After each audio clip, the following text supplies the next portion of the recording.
সূরা আল ওয়াকিয়া। বিসমিল্লাহির রহমানির রহিম। রহমান রহিম আল্লাহ তাআলার নামে। যখন কিয়ামতের অবশ্যম্ভাবী ঘটনাটি সংঘটিত হবে তখন কেউই তার অস্বীকারী থাকবে না। এই ঘটনাটি হবে কারো মর্যাদা ভুলুণ্ঠনকারী আর কারো মর্যাদা সমুন্নতকারী। পৃথিবী যখন প্রবল কম্পনে কম্পিত হবে, পর্বতমালা সম্পূর্ণরূপে চূর্ণ বিচূর্ণ করে দেয়া হবে, অতঃপর তা বিক্ষিপ্ত ধুলাবালিতে পরিণত হয়ে যাবে আর তোমরা 3 ভাগে ভাগ হয়ে যাবে।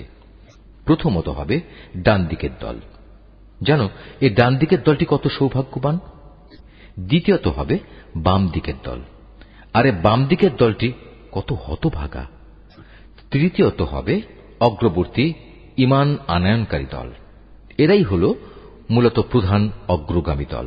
এরা হচ্ছে আল্লাহ তাআলার একান্ত ঘনিষ্ঠ বান্দা। এরা অবস্থান করবে নিয়ামতে পরিপূর্ণ জান্নাত সমূহে। এদের বড় অংশটি অবশ্য হবে আগের লোকদের মধ্যে থেকে, আর সামান্য অংশই থাকবে পরবর্তী লোকদের মাঝ থেকে। তারা থাকবে স্বর্ণখচিত আসনের ওপর। তার উপর একে অপরের মুখোমুখি আসনে হেলান দিয়ে বসবে। তাদের চারপাশে তাদের সেবার জন্য চিরকিশোরদের একটি দল ঘুরতে থাকবে। পানপাত্র ও প্রবহমান সুরা ভর্তি পেয়ালা নিয়ে এরা হাজির হবে। সেই সুরা পান করার কারণে তাদের কোনো শির পীড়া হবে না, তারা কোন রকম নেশাগ্রস্তও হবে না। সেখানে আরো থাকবে তাদের নিজ নিজ পছন্দ মতো বেছে নেওয়া ফলমূল, থাকবে তাদের মনের চাহিদা মোতাবেক রকমারি পাখির গোশত। সেবার জন্য মজুদ থাকবে সুন্দরী সুনয়না তরুণী দল। তারা যেন এক একটি সযত্নে ঢেকে রাখা মুক্তা। এর সবকিছুই হচ্ছে তাদের সেই কাজের পুরস্কার যা তারা দুনিয়ায় করে এসেছে। সেখানে তারা কোনো অর্থহীন প্রলাপ বা কথাবার্তা শুনতে পাবে না। সেখানে বলা হবে শুধু শান্তি, নিরবচ্ছিন্ন শান্তি। অতঃপর আসবে ডান পাশের লোক। আর কারাই ডান পাশের লোক? তারা অবস্থান করবে এমন এক উদ্যানে যেখানে থাকবে শুধু কাঁটাবিহীন বরই গাছ, থাকবে কাঁদি কাঁদি কলা, যার মনোরম ছায়া দূর দূরান্ত পর্যন্ত সম্প্রসারিত হবে, আর থাকবে প্রবহমান ঝর্ণাধারার পানি, পর্যাপ্ত পরিমাণ ফলমূল, এমন সব ফল যার সরবরাহ কখনো নিঃশেষ হবে না এবং যার ব্যবহার কখনো নিষিদ্ধ করা হবে না। আর থাকবে উঁচু উঁচু বিছানা। আমি তাদের বানিয়েছি বানানোর মতো করেই। তাদের একটি বৈশিষ্ট্য হচ্ছে আমি তাদের চিরকুমারী করে রেখেছি। আরেকটি বৈশিষ্ট্য হচ্ছে তারা হবে সব বয়সের প্রেম সোহাগিনী। এগুলো হচ্ছে প্রথম দলের ডান পাশের লোকদের জন্য। এই ডান পাশের লোকদের এক বিরাট অংশ হবে আগের লোকদের মাঝ থেকে, আবার অনেকে হবে পরবর্তী লোকদের মাঝ থেকেও, যারা হচ্ছে বাম পাশের লোক। তুমি কি জানো এ বাম পাশের লোক কারা? যাদের অবস্থান হবে জাহান্নামের উত্তপ্ত ও ফুটন্ত পানিতে এবং ঘন কালো রঙের ধোঁয়ার ছায়ায়। সে ছায়া যেমন শীতল নয়, তেমনি তা কোন রকম আরামদায়কও হবে না। এরা হচ্ছে সেসব লোক যারা এর আগে দুনিয়ায় অত্যন্ত সুখ সম্পদে কাটাত। এরা জঘন্য পাপ কাজেও বারবার লিপ্ত হয়ে পড়ত। এরা বলতো, আমরা যখন মরে যাব এবং মরে যাওয়ার পর আমরা যখন মাটি ও হাড়ের সমষ্টিতে পরিণত হয়ে যাব, তখনও কি আমাদের পুনরুজ্জীবিত করা হবে? অতএব আযাব থেকে বেঁচে থাকার জন্য হে নবী, তুমি তোমার মহান মালিকের পবিত্র নামের তাসবিহ পাঠ করো। এভাবে আমাদের বাপ দাদা এবং পূর্বপুরুষদেরও কি জীবিত করা হবে? হে নবী, তুমি বলো, অবশ্যই আগে পরের সব লোককেই একটি নির্দিষ্ট দিনে একটা নির্দিষ্ট সময় অবশ্যই জড়ো করা হবে। অতঃপর কাফেরদের বলা হবে, ও হে পথভ্রষ্ট ও এ দিনের আগমনকে মিথ্যা প্রতিপন্নকারী ব্যক্তিরা, দুনিয়ায় যা অর্জন করেছ তার বিনিময়ে আজ তোমরা ভক্ষণ করবে যাক্কুম নামক একটি গাছের অংশ। অতঃপর তা দিয়েই তোমরা তোমাদের পেট ভরবে।